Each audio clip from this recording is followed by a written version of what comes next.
Grand Rising, everybody. I hope you're having a great day. If not, it's gonna get better. Believe it. Take that with you. Here goes some of that positive energy. You heard.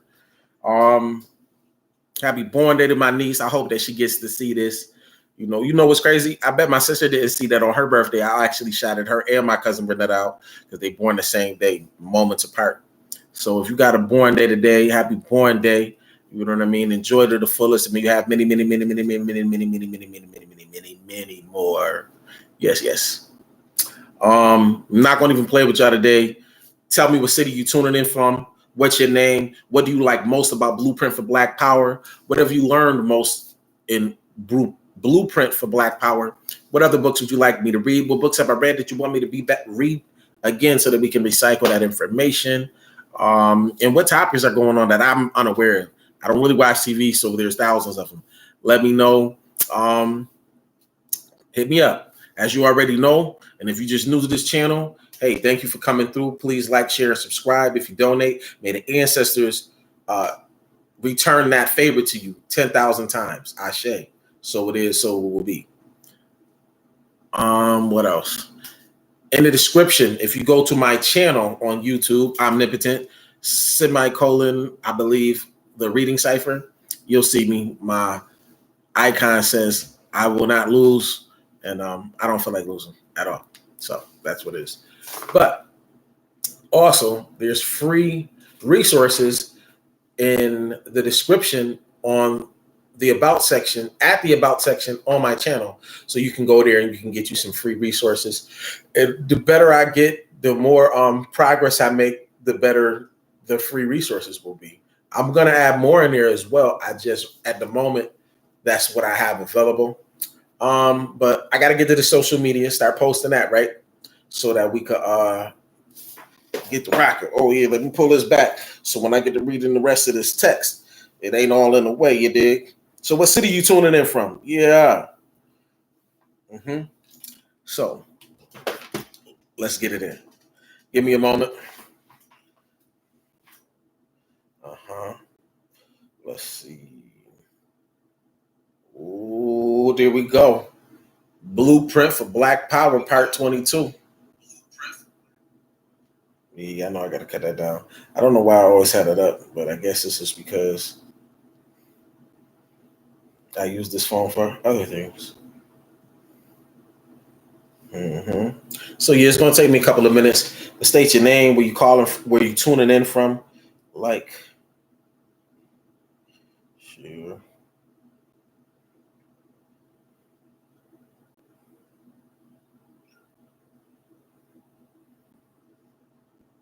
Here we go.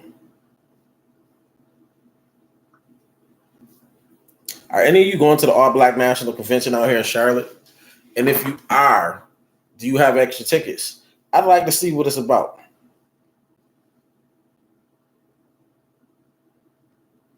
I know that they had a vending opportunity, but it started at $800. I'm like, man, if I ain't gonna sit there all day, then it's a wrap. And I don't want to sit there all day. I want to learn some of the information, rub some elbows with other people there to network. It's very rare that I get around 50,000, 100,000 like-minded Black people, or at least trying to be like-minded, you know?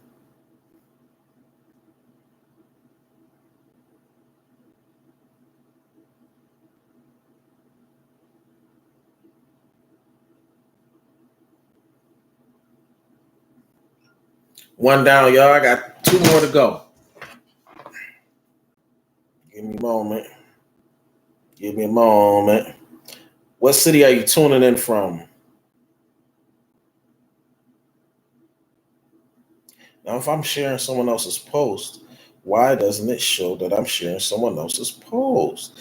That's mighty interesting.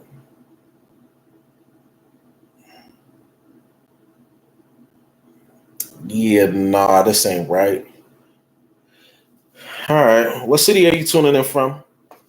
What books do you want me to read that I haven't read? What books have I read that you want me to read again?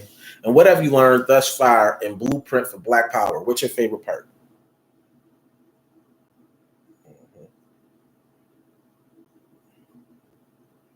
Here we go.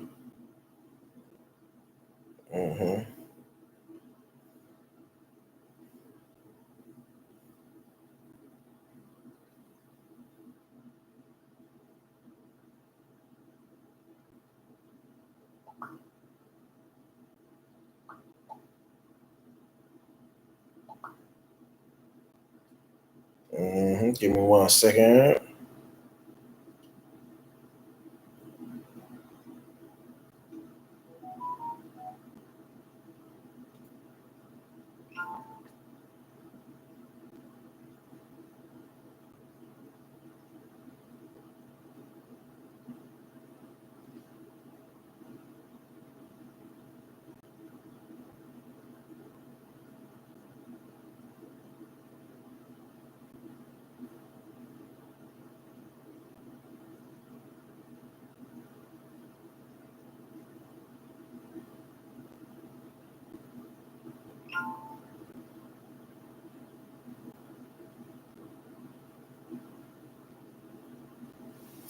Mm-hmm.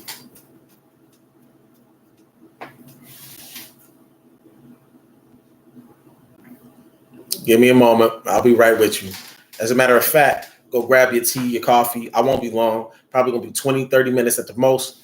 And I'm going to do my best to get finished with it fast because I got to go get to this bread today. You heard me. Mm-hmm. Let me go to another group I want to share it with.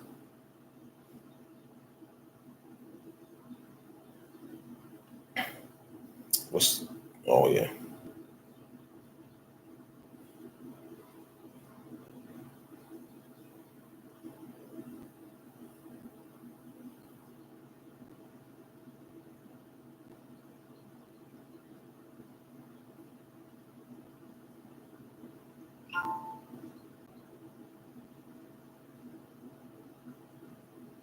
Yeah, I got a couple of groups. It's Friday. I got to hit them all up. I need 58 more subscribers. So can you help me get 58 more subscribers, please? Can you share it? Can you ask a family member or 2 or 3 or 4 or 100? Can they please subscribe to my channel? I'm trying to move up in increments, and I need to have 100 before this month is out. And next month, I need to get to 200. So can I get some help, please? For the love of Pan-Africanism, Black nationalism, Marcus Garvey, unicity, for the love of Black people worldwide, can I get 58 more subscriptions at least? I thank you in advance.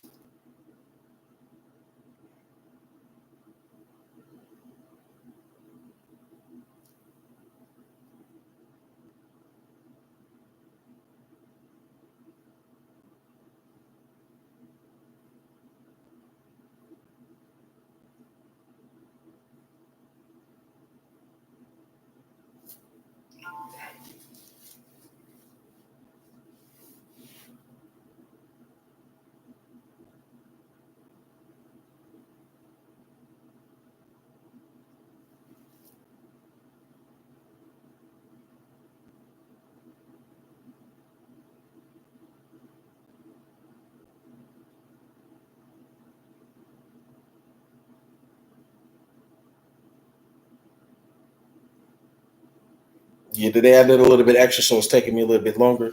But I guarantee you, I'll get right to this just in a moment. Now, I think I need to share to my page, right? Yes.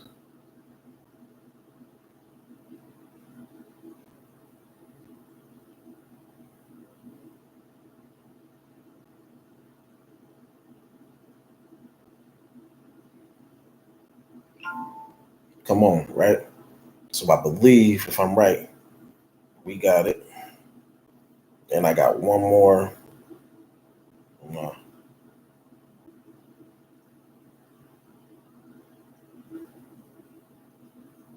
Here we go.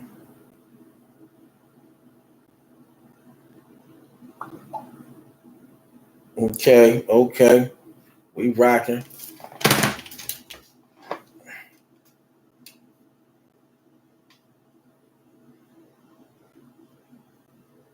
Here we go.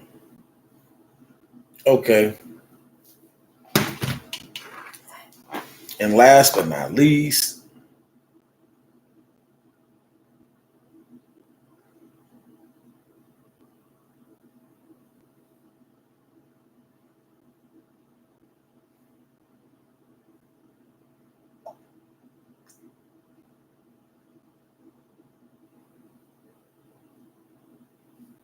it's really interesting how from device to device, certain things don't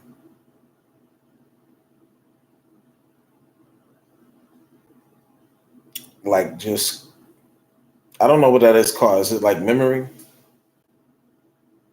Yeah. Where are you calling from? Where are you calling from? What city are you tuning in from? What have you learned thus far in Blueprint for Black Power? And again, I need 58 subscribers trying to hit the 100 mark. I don't get paid to do this. I do this because it's fundamental and it's instrumental and we need it. We as a people need it. People may not like the information, but that's not going to stop me. I'm going to do this till I die. Like, all I do is invest my money to make more, or to learn how to make more, or to learn things that I need to know so that I can prepare for things when they come. That's why I do what I do. You got to lead by example, they say, and that's what I'm doing my best to do for me and mine. You dig? Okay, we got that. I'm almost with you. We almost to the briefing. Bear with me.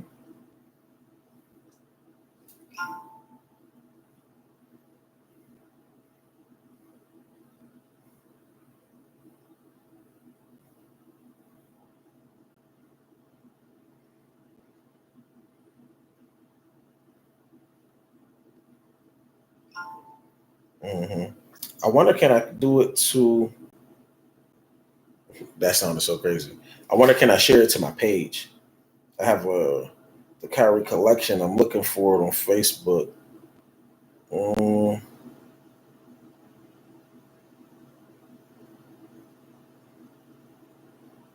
Yard sale here, nah.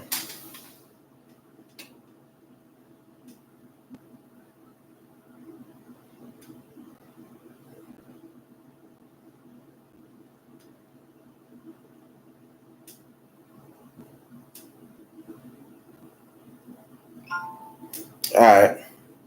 I'm gonna leave it at that, y'all. We got to get into this reading. I done had y'all waiting long enough. So we're gonna set it off today from where we left off yesterday. I'm gonna try to move this table back just a tad bit so I can get back up into here. Lobbyists and committees, part 22, Blueprint for Black Power. One of the major means by which the ruling white male elite influences governmental operations and policies in ways favorable to its interests is through the employment and heavy use of lobbyists. Lobbyists are persons and organizations hired by various interest groups to influence legislative and governmental policies by gaining access to pertinent office holders, attempting to shape office holders' perceptions of issues by providing them with information that favors the interest groups' concerns, providing the office holders with arguments supportive of the lobbyists' own views, helping legislators to perform tasks normally done by congressional staffs, drafting legislation, writing speeches, and handling favorable publicity in the press for legislators and office holders, and the barely concealed bribing of office holders. Parenti sums up the techniques used by modern lobbyists in the following way. Supposedly, the techniques of the modern lobbyist consists of disseminating data and giving informative testimony before legislative committees rather than the obsolete tactics of secret deals and bribes. In fact, the development of new lobbying techniques have not brought an end to the older, cruder ones, along with the slick brochures, expert testimony, and technical reports. Corporate lobbyists still have the succulent campaign contributions, the secret slush funds, the volunteer campaign workers, the fat lecture fees, the stock awards and insider stock market tips, the easy term loans, and the high-paying corporate directorship upon retirement from office, the lavish parties and prostitutes, the prepaid vacation jaunts, the luxury hotels and private jets, the free housing and meals, and the many other hustling enticements of money.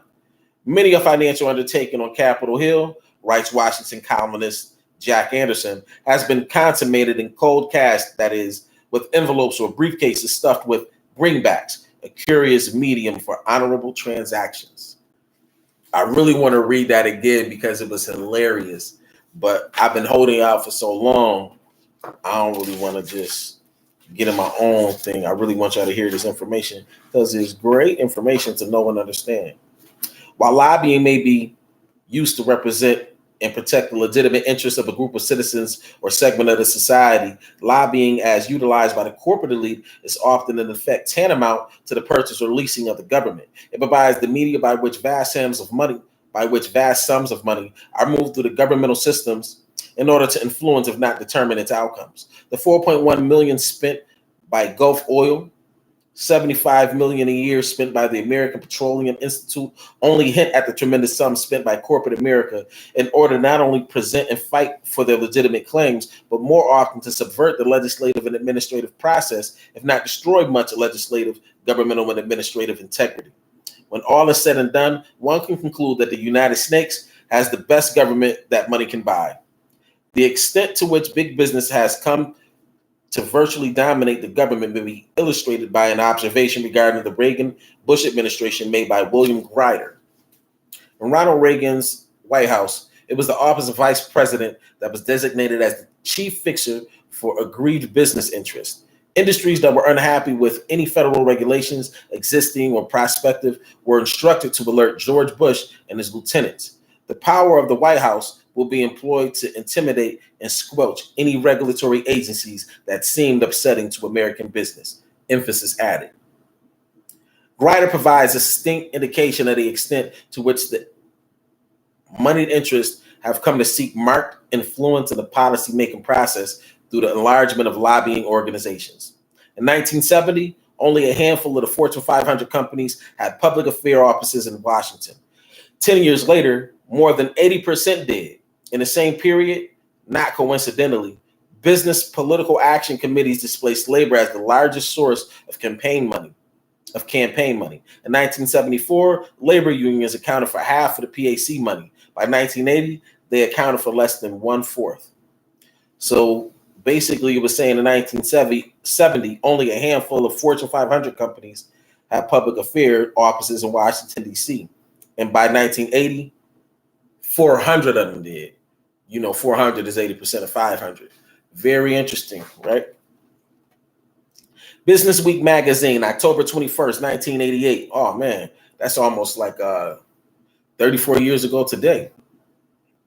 In an article titled, well, not today, but last Friday, in an article titled Nights of the Business Roundtable, look it up when you get a chance, describes some of the activities of organized big business in arriving at consensus decision-making and influencing governmental processes.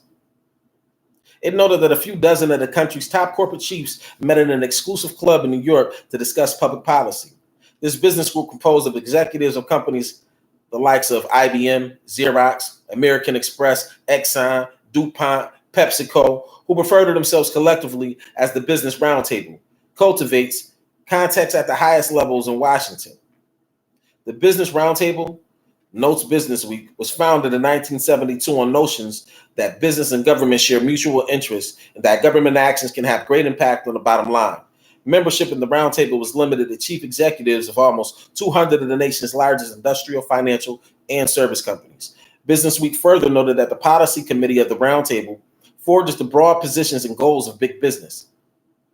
These positions, in turn, are conveyed directly to politicians, e.g., the vice president, and through him, the president, and policymakers. No big support staff, no phalanx of hired lobbyists, just one-on-one. Representatives of the roundtable meet frequently with important Senate and congressional committee chairmen, such as the chairman of the Senate Finance Committee, and dine with influential House and Senate aides to express its opposition to pending bills, regulations, and things relevant to its business interest. I need 58 subscribers, so could you please like, share, comment something positive, and if you can, influence a friend or family member to subscribe. Trying to reach this goal of 100 subscribers before the month of October is out. Appreciate any help that you can give me in advance. Back to the meeting. Business Week notes, for example, that the roundtable helped to weaken some of the toughest provisions, such as the Gephardt Protectionist Amendment.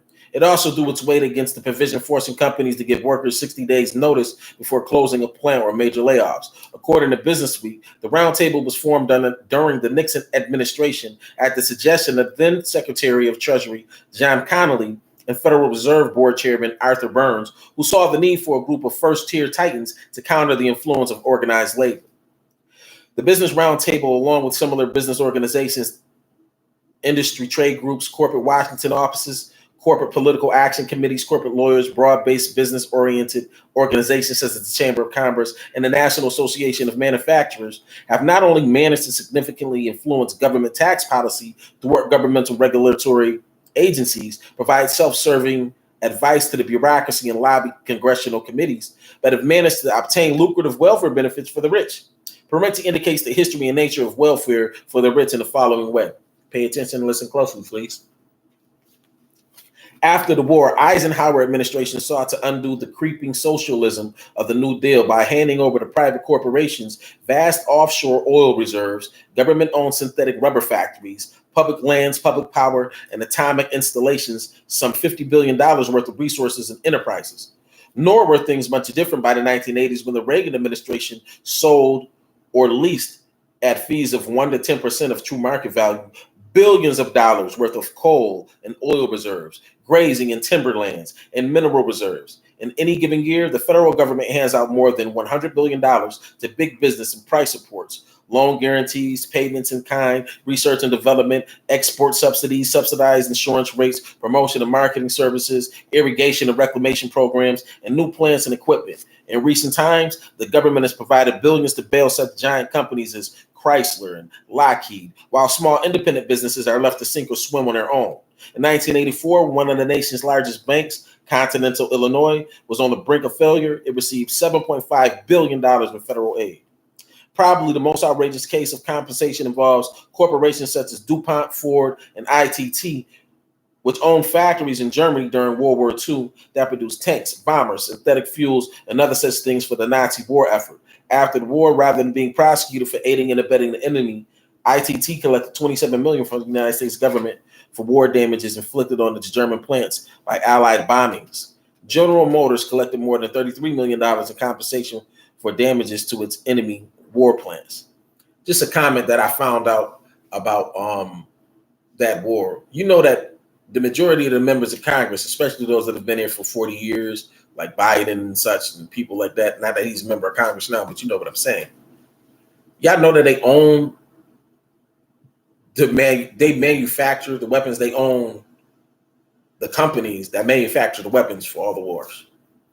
That's why you'll always see the United States participating or sticking their nose in something, because they get paid for it. They get paid. This is just the order of business for them, right? Where did I stop at? I forgot what the last thing I said was. Oh, okay.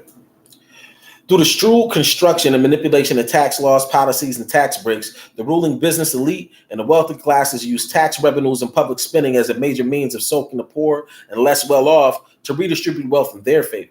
By influencing the writing and rewriting of tax codes, the largest businesses, banks, and corporations may pay little or no taxes, or even achieve a negative tax rate, meaning that through various accounting procedures, they may receive cash rebates from the public treasury. Moreover, entitlement programs and special taxation allowances, which benefit the wealthy and corporations, encourage deficit spending by the government, i.e., the tendency of the government to spend more than it collects in revenues. This deficit expenditures often mean that greater and greater amounts of public monies are spent in support of the rich and large companies in the form of subsidy guarantees and procurements for private firms owned by the wealthy.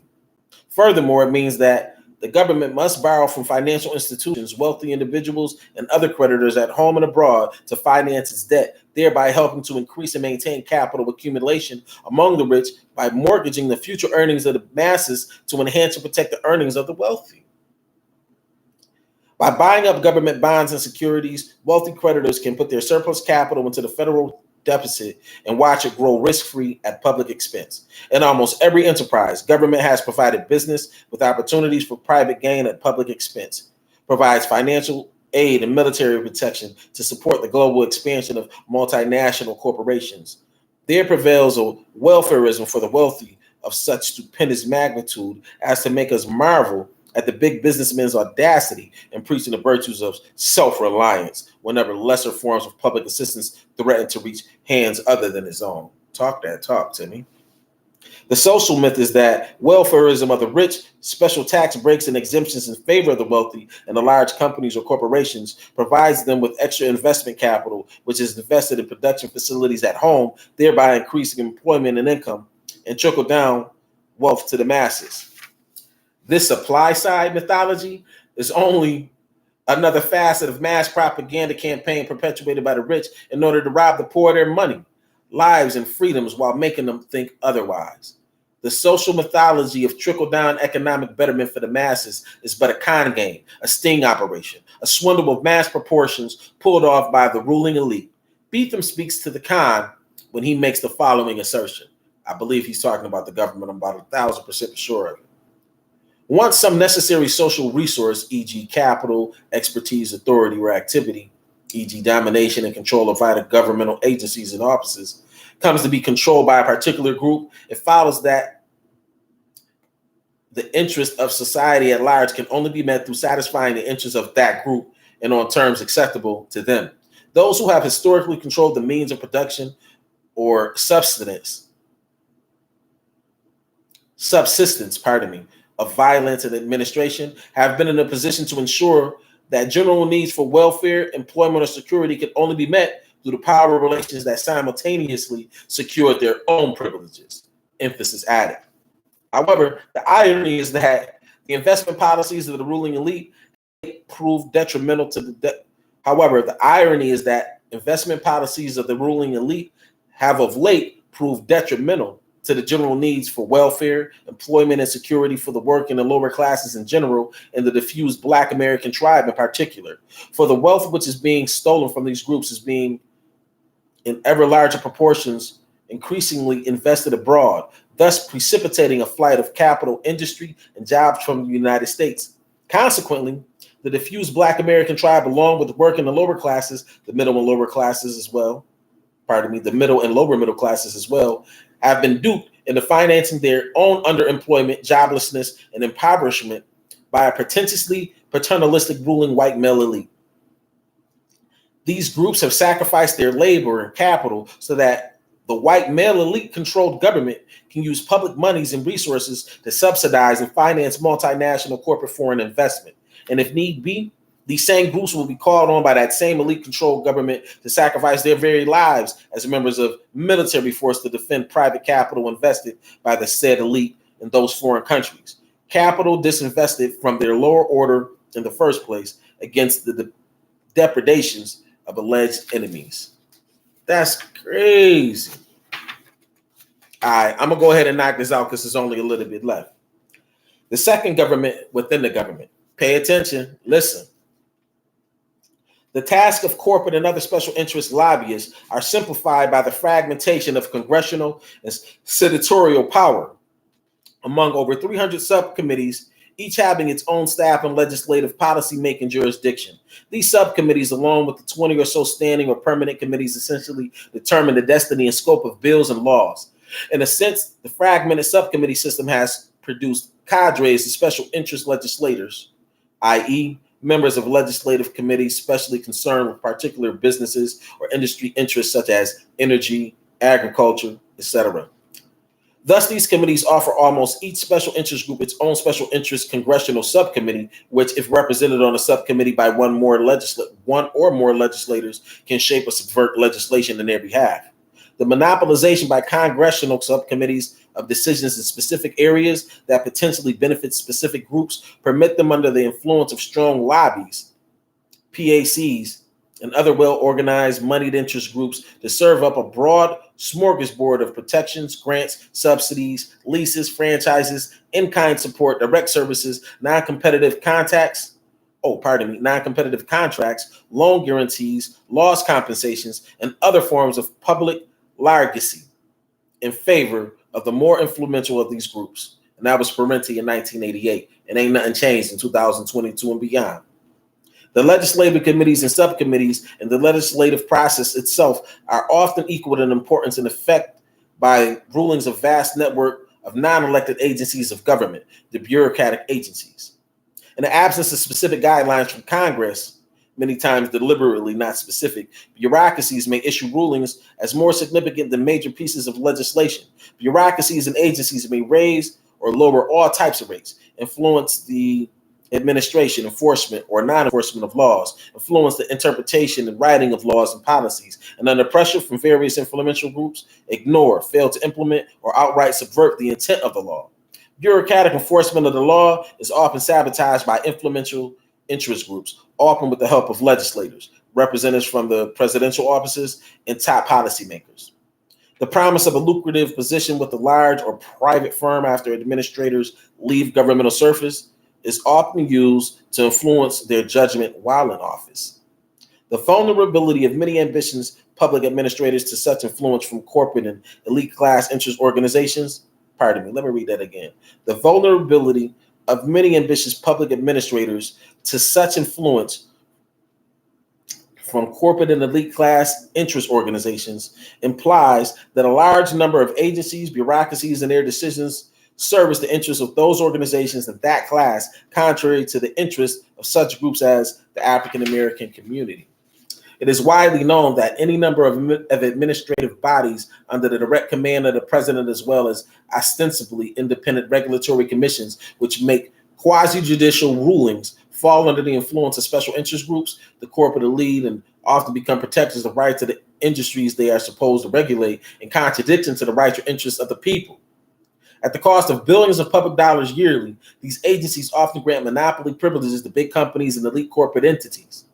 These agencies may favor corporate and elite interest groups with generous subsidies, contracts, research and development services, and infrastructural improvements and new construction when necessary. When private elite interests and effective achieve the subversion of public agencies, public authority falls into private hands and is used to achieve private ends. Since the private and public good often do not coincide, elite and corporate propaganda and ideology notwithstanding, the public good is often left unattended or damaged by the public's own agencies of governance. The damage done may be prolonged, extensive, and hidden from public view because of the secrecy and unaccountability which surrounds governmental activities. Secrecy in public bureaucracy strongly favors the machinations of private business and ruling class interests. Blacks in government, and this will be our final piece, and we'll get up out of here. We got about 1, 2, 3, 4. We got about 4 paragraphs. Ride with me. Blacks in government. There is a very significant difference between the involvement in the process of legitimating a government and involving in the process of government. Let me read that again. There is a very significant difference between involvement in the process of legitimating a government and involvement in the process of governance. African Americans helped to legitimate the white American national governmental structure, its presidency and congressional houses, through ratification by voting and even electing some of their own to governmental office in the process. They garner a handful of token appointments to high federal office where they become peripherally or marginally involved in various of its governmental processes. However, the African American community through its representatives has very little, if any, direct one-on-one or face-to-face influence on the day-to-day decision-making process of government or on the decisions of civil authority which directly influence its quality of life. In the absence of direct access to and influence on relevant governmental centers of power, of independent moneyed lobbyists, PACs, and the like, the absence of an organized independent political party or organization permanently installed in Washington and of influential, wealthy, nationalistic upper or leading class, the African American community is unable to effectively and more fully secure its special interests. It is unable to penetrate and favorably influence public authority through the exercise of its own power. The African American community has far less influence on American governance processes than have many foreign nations, though it resides on American soil and participates in the election of its government. Now you understand why when they be pushing that, oh, vote, vote, vote, vote, vote. Remember this when they telling you that. Whether it was a Republican or Democrat in office, nothing changed where you were. Unless you were in the business or something and maybe you got some type of tax shelter or something like that. But also think about this. They make you think, just like we go and we watch football or basketball, and you think these guys, they're competing against each other and they don't like each other. No, fam. They barbecue with each other. They spend holidays with each other. Their children goes to the same school. So when they say Democrat and Republican, remember them Democrats and Republicans, children go to the same school. They marry into one another's families. And outside of what you see on TV, I'm trying to tell you, they tight. They family, they friends, they besties. You hear me? So don't be fooled by what you see. Because as you just heard, these people set everything up to make sure that they stay in power. And the people like us, specifically us, they do everything that they can to lock us out of being able to even have access or influence on that power so that we can get what we need. They take advantage of not only us, of the poor and lower classes so that they can maintain their elitism, right? But let's get this over with because I don't want to hold you up all day. Y'all be telling me I talk all day, but I mean, what else I'm supposed to do? I ain't saying nothing that isn't pertinent or significant. I can see if I was BSing, but I'm not at all. Our brief review has indicated that in reality, America is not a democracy, not even a pluralistic democracy as far as African Americans are concerned. It is obvious that public policies favor the white American nation as a whole, and large investor, ruling white male elite interests in particular. This favoritism is bought at a very substantial cost to the African American community, the lower classes, and other outgroups in general. Under present circumstances, the government serves those who can best serve themselves.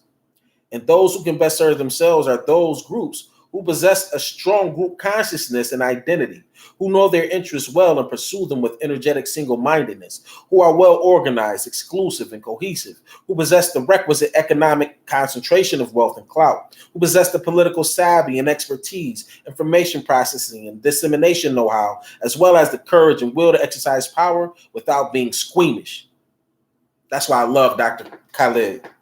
He was not squeamish, and everybody ain't supposed to be soft and kind, and we ain't supposed to get along with everybody. We trying to get along with everybody, and everybody stepping on our damn necks. Please stop playing with me, and please stop fooling yourself.